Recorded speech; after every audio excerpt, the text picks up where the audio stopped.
It's like a magic show, a darker flow. I won't let you go. I'm here.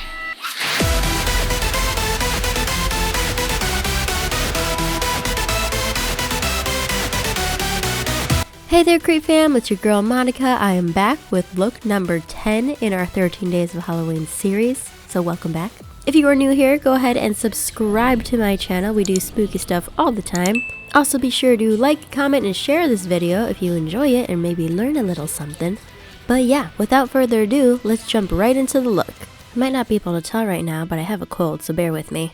But to start off, we are blocking out our brows with our Elmer's glue stick, so go ahead and put a good amount on there, and then use a spoolie to brush the hairs upwards and against your face. We're then going to put another 5 to 6 layers of the glue onto our brows and then let it dry down completely. Once it is dry, I'm then going in with my color correcting palette and using the dark peach shade in the palette. I'm putting this right over the brows, blending it in with my finger, and then doing another coat and blending that in as well to conceal those puppies up. I'm then taking a light brown eyeshadow and using this to sketch out the layout of the mask that I'm going to be putting on my face here. I'm then also doing this around my eye sockets just to give a shadow around there where the eye holes will be. And then going in with my white water activated face paint, I'm just putting this all over where the mask area is going to be. Once that's all done, I'm then going in with a smaller brush to just clean up around the edges, just to make them a little bit more defined. And then I'm going in with a darker brown eyeshadow to create more of a shadow illusion around the perimeter of the mask.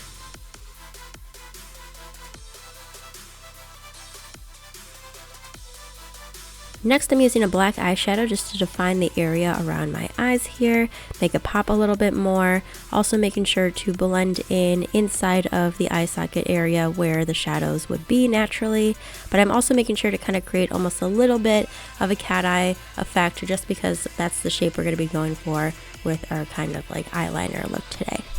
Then taking a black water activated face paint, I'm using this to create a super graphic liner at the top. Like I said, creating a little bit of a winged out effect on the outer corner, and then just fill that all in with the black.